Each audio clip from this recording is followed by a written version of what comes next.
할렐루야. 오늘도 우리와 함께 하시는 하나님 앞에 함께 기도하면서 목요예배 시작하겠습니다. 기도하시겠습니다. 하나님 아버지, 오늘도 우리를 사랑하셔서 우리와 함께하여 주심에 감사합니다. 하나님을 만나고 하나님의 음성을 듣고 하나님의 이름을 높이며 주와 함께하기를 원하오니 이 예배 가운데 우리를 홀로 두지 마시고 만나 주셔서 하나님으로부터 오는 생명과 복으로 충만케 되게 하여 주시옵소서. 예수님의 이름으로 기도하였습니다. 아멘. 하늘에 계신 우리 아버지여, 이름이 거룩히 여김을 받으시오며 나라의 마옵시며 뜻이 하늘에서 이룬 것 같이 땅에서도 이루어지이다. 오늘날 우리에게 일용할 양식을 주옵시고 우리가 우리에게 죄 지은 자를 사하여 준 것 같이 우리 죄를 사하여 주옵시고 우리를 시험에 들게 하지 마옵시고 다만 악에서 구하옵소서.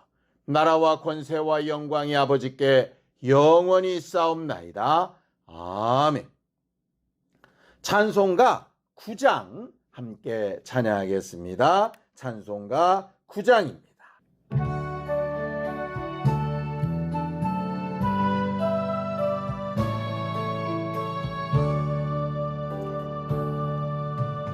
하늘에 가득 찬 영광의 하나님, 온 땅에 충만한 존귀하신 하나님, 생명과 빛으로 지혜와 권능으로 언제나 우리를 지키시는 하나님, 성부와 성자와 성령 삼위의 하나님, 우리 예배를 받아주시옵소서.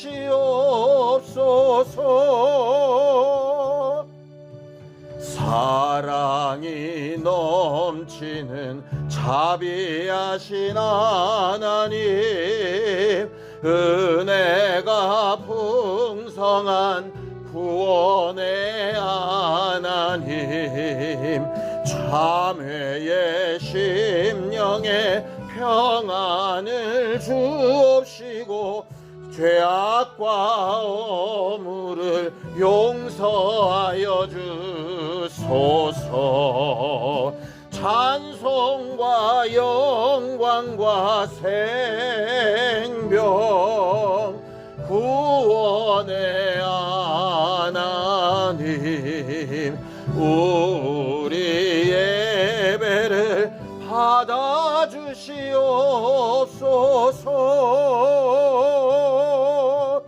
연약한 심령을 굳게 세워주시고 우둔한 마음을 지혜롭게 하시고 주의 뜻 받들어 참되게 살아가며 주 말씀 따라서 용감하게 하소서.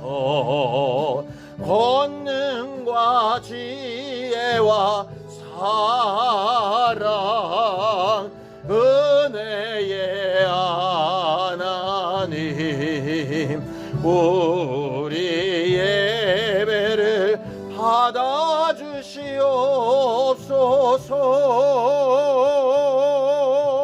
주 앞에 나올 때 우리 마음 기쁘고 그 말씀 임되어 새 희망이 솟는다. 고난도 슬픔도 이기게 하시옵고 영원에 잇대어 살아가게 하소서. 우리의 자랑과 기쁨 생명 소명의 하나님, 우리 예배를 받아주시옵소서.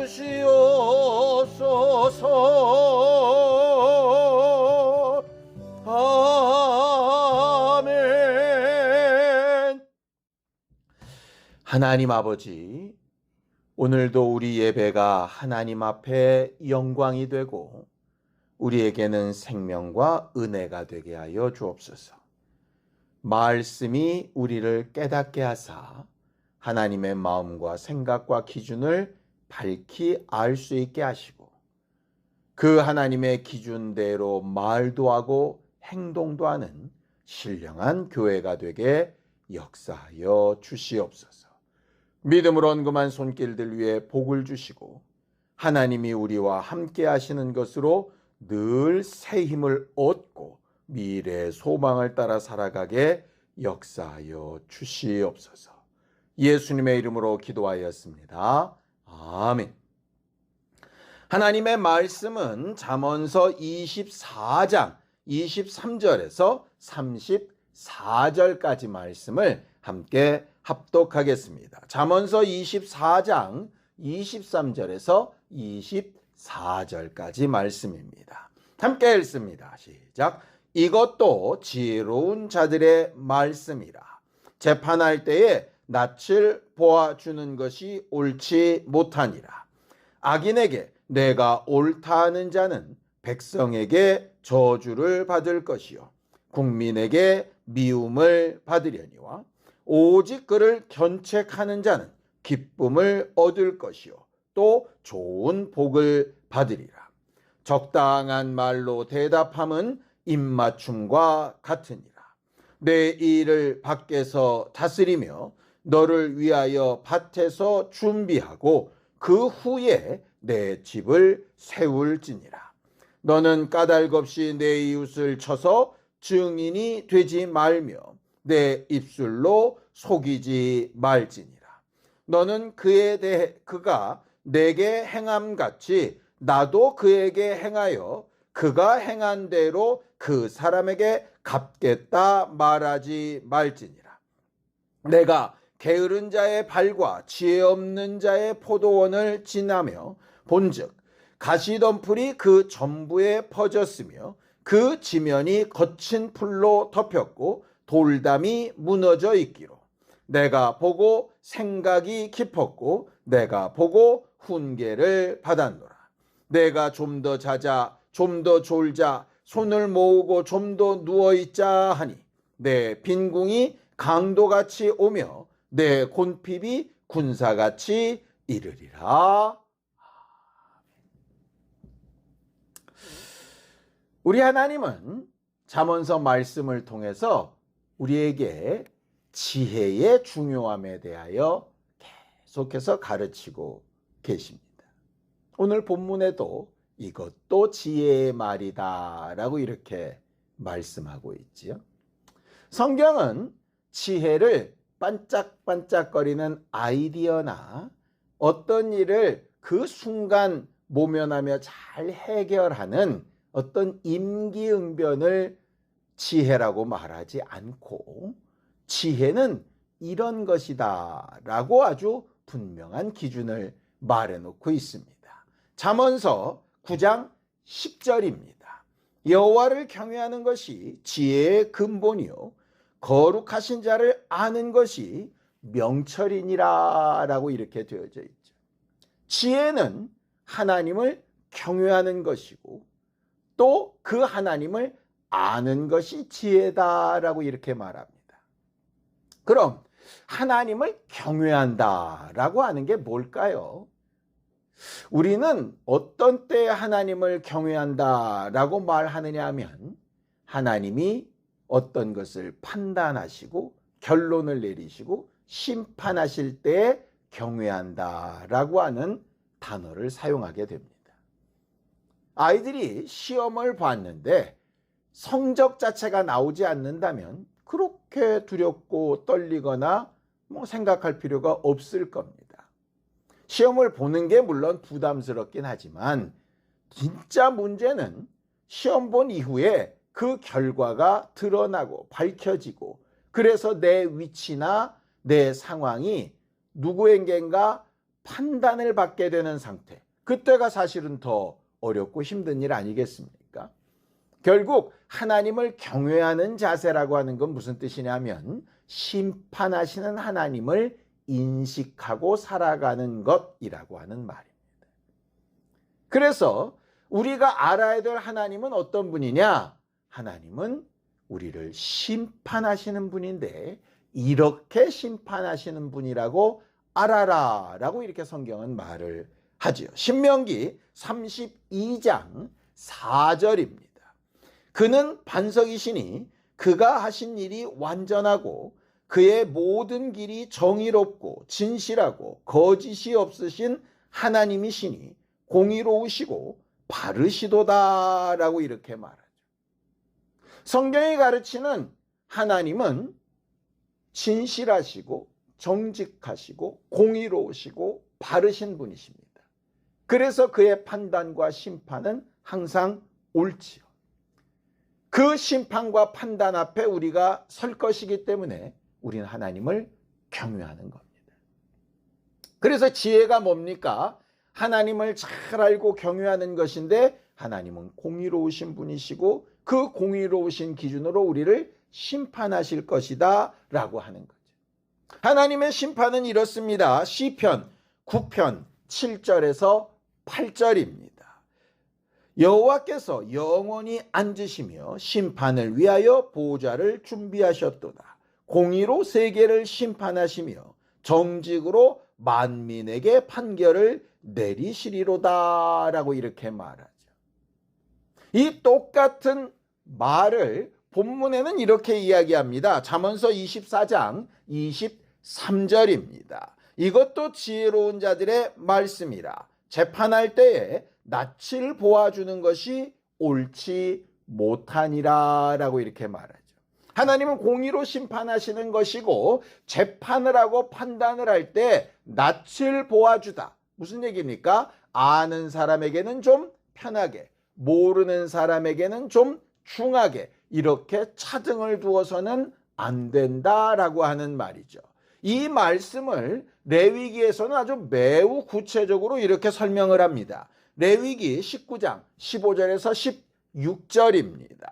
너희는 재판할 때 불의를 행하지 말며 가난한 자의 편을 들지 말며 세력 있는 자라고 두둔하지 말고 공의로 사람을 재판할지며 나는 내 백성 중에 돌아다니며 사람을 비방하지 말며 내 이웃의 피를 흘려 이익을 도모하지 말라. 나는 여호와이니라 라고 이렇게 말하죠. 거기 보면 이렇게 되어 있습니다. 재판을 할 때에 약한 자라고 봐주지도 말고 강한 자라고 거기에 굴복하지도 말아라 이렇게 되어 있습니다. 우리는 보통 세상의 정의를 뭐라고 얘기하느냐? 강한 자에게 굴복하면 안 된다. 강한 자에게도 분명한 기준을 들이대고 판단해야 된다라는 거엔 동의하는데 연약하고 부족하고 모자란 사람은 좀 봐줘야 된다. 그게 정의다라고 이렇게 말할 때가 있습니다. 근데 하나님의 공의는 약함과 강함 상관없이 많이 가진 것과 적게 가진 것 상관없이 똑같은 죄를 똑같은 기준으로 똑같이 판단해야 된다라고 이렇게 말하는 거죠. 세상은 이 두 가지가 다 안 되고 있다는 것이 우리가 알고 있는 사실입니다.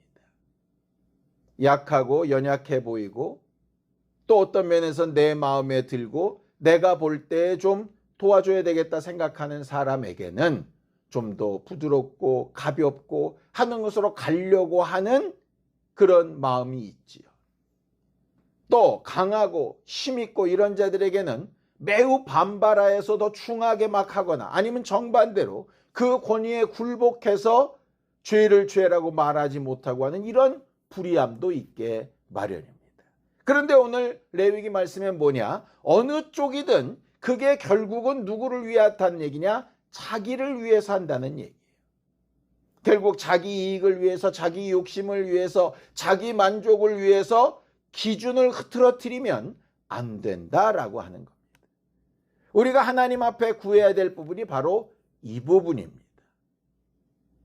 하나님 앞에서, 사람 앞에서 잘한 것은 잘한 대로 판단을 받아야 되고, 하나님과 사람 앞에 잘못한 것은 잘못한 대로 판단을 받아야 됩니다. 잘한 것이 있다고 잘못한 것이 덮어질 수가 없고, 잘못한 것이 있다고 잘한 것이 덮어질 수가 없는 거예요. 하나님의 판단은 그렇습니다. 그래서 하나님의 판단은 행한 대로 누구에게나 갚으신다라고 이렇게 되어져 있는 거죠. 세상이 그렇게 되어 있지 않기 때문에 예수를 믿고 하나님을 알고 하나님을 경외하는 우리는 세상 사람들이 하는 생각이나 판단, 말, 기준과 달리 분명히 다른 것을 생각하고 기준을 삼고 말할 수 있어야 됩니다. 잠언서 24장 24절에서 26절입니다. 함께 읽죠. 악인에게 내가 옳다 하는 자는 백성에게 저주를 받을 것이요 국민에게 미움을 받으려니와 오직 그를 견책하는 자는 기쁨을 얻을 것이요 또 좋은 복을 받으리라. 적당한 말로 대답함은 입맞춤과 같으니라 라고 이렇게 말하고 있어요. 세상 사람들이 하는 것처럼 죄 있는 자를 없다 하거나 또 없는 자를 있다 하거나 과대하게 부풀리거나 아니면 축소하거나 이런 식으로 거짓을 말하지 말고 모든 일에 적당한 말을 하라 이렇게 되어져 있습니다. 여기서 말하는 적당한 말이라는 것은 이것도 아니고 저것도 아니고 그냥 두루뭉실하게 좋은 게 좋은 거라고 그저 분위기 맞추는 말이라는 뜻이 아닙니다. 여기서 말하는 적당한 말은 적재적소에 꼭 필요한 말이라는 말입니다. 감정적으로 흥분한 사람들과 함께 있다고 그것을 더 증대해서 말하지 말고, 어떤 사람들이 너무 이렇게 눌려 있다고 그 사람들을 위로한답시고 생각도 없고 마음도 없고 실제로 그렇지 않은 걸 또 이렇게 미사여구를 써서 말하지 말고, 꼭 필요하고 꼭 해야 되고 정말 꼭 공급되어야 될 그럴 말을 그때마다 제대로 잘 할 수 있는 것, 그것이 우리에게 꼭 필요한 지혜라고 생각을 합니다. 우리는 세상을 살아가면서 수없이 많은 사람들을 돌아보며 그들과 공감하고 그들의 즐거움과 슬픔과 함께 해야 된다라고 배웠는데, 그럴 때 자칫 잘못 오버하게 되면 그들의 마음을 도리어 잘못된 길로 인도하거나 아니면 허황된 말로 위로하거나 자신이 믿지도 않는 말로 그런 것들을 그저 덮고 넘어가려고 하는 때들이 생기게끔 되어져 있습니다. 그렇게 되면 어떤 문제가 벌어지느냐? 우리 입의 말의 권위가 떨어지게 되고, 더 나아가서 우리가 전하는 하나님의 말씀의 권위가 떨어지게 되고, 실질적으로 복음이 들어가 역사해야 되는 상황이 망가지게 되는 것이죠. 예수께서 적절하게 하셔야 될 말씀은 하시고, 또 때로는 입을 쿡 다물고 아무 말씀도 안 하시고 하셨던 이유가 여기에 있습니다. 꼭 필요한 말씀을 꼭 필요한 때에 정직하게 하는 것. 그래서 우리가 말할 때 어떤 상황에서든지 적당한 말을 제대로 잘하는 지혜가 있기 위해서 제일 중요한 부분이 바로 정직해야 되는 겁니다. 잠언서 24장 28절입니다. 너는 까닭 없이 내 이웃을 쳐서 증인이 되지 말며 내 입술로 속이지 말아라 라고 이렇게 말해요. 성경은 거짓 증거하는 일에 아주 강력하게 경고를 하고 있습니다. 거짓 증거는 그냥 거짓말만의 문제가 아니라 그 증거의 대상이 되고 증언의 대상이 되는 사람의 신뢰까지 무너뜨리기 때문에 그렇습니다. 우리가 흔히 가짜 뉴스 이런 얘기를 하죠. 사람들끼리 자기 생각을 주고받는 거야 무슨 문제겠습니까? 그런데 마치 공식적인 뉴스인 것처럼, 검증되고 공식적인 내용인 것처럼 이걸 꾸며서 얘기하면 실질적으로 진짜 뉴스들이나 제대로 된 공지사항도 다 그 신뢰가 무너진다는데 큰 문제점이 있는 겁니다. 그래서 하나님께서는 우리 입의 말을 정직하게 거짓 증언하지 않도록 하시는 거죠. 자, 그렇다면 한 가지 물어봅시다. 우리가 증거하고 있고 증언하고 있는 예수, 우리가 믿고 있는 우리의 믿음에 대한 것, 미래 소망에 대한 것, 하나님이 하실 것이라고 하는 것, 우리가 기도하며 외치는 것, 그것은 얼마나 정직합니까? 얼마나 적재적소에 맞는 적당한 말로 기도하고 있는 겁니까? 우리에게 스스로 잘 물어야 될 필요가 있습니다. 그리고 그렇게 정직하게 우리의 믿는 바를 제대로 말했다면 그 믿음이 진실하려면 행동도 따라가야 정상이겠죠. 좀 더 자자, 좀 더 졸자, 좀 더 쉬자 하면서 육체는 움직이지 않으면서 말만 그렇듯하게 말하는 것에는 하나님의 심판이 반드시 있게 되는 것을 우리가 알고 있습니다. 물론 우리가 연약하고 부족하기 때문에 말이 완벽할 수 없고 우리의 행동과 삶이 완벽할 수 없지요. 그러니 우리가 오늘도 기도하는 것이고 우리 입술에 파수꾼을 세우셔서 정직하고 공의롭고 올바른 말을 할 수 있도록 우리가 증언하며 고백한 그 말에 우리의 삶이 일치될 수 있도록 그렇게 기도하며 하나님으로부터 오는 지혜를 구해야 하는 것이 우리의 목표가 되는 것입니다. 우리와 우리 자녀들과 우리 가정과 우리 교회가 적당한 말을 하나님 앞에도 사람 앞에도 적재적소에 잘하며 그 말에 스스로 책임질 능력은 없어도 하나님과 함께 책임지며 살아가기를 간구하며 따라가는 거룩하고 신실한 교회가 되기를 예수님의 이름으로 축원합니다. 기도하시겠습니다. 하나님 아버지, 우리 모두를 도우시고 인도하셔서 하나님의 말씀을 기초로 하여 분명한 기준에 따라 우리 자신도 남들도 판단할 수 있는 힘이 있게 하여 주시고 그 기준 앞에 자기 자신부터 잘 순종할 수 있는 능력과 때를 따라 하나님을 알고 믿는 그 증언의 말들을 적당하게 잘 말할 수 있는 말의 지혜가 있게 도와주시옵소서. 그리하여 우리의 말과 행실로 본이 되어지며 예수 그리스도를 드러내는 신령한 교회들이 될 수 있도록 역사하여 주시옵소서. 이제는 우리 주 예수 그리스도의 은혜와 하나님 아버지의 극진하신 사랑과 성령님의 감동하시고 함께하시는 분명한 증거가 적절한 말로 하나님과 사람 앞에 말하고 행동하기를 결심한 우리 모두 위에 이제로부터 영원까지 함께 있을지어다. 아멘.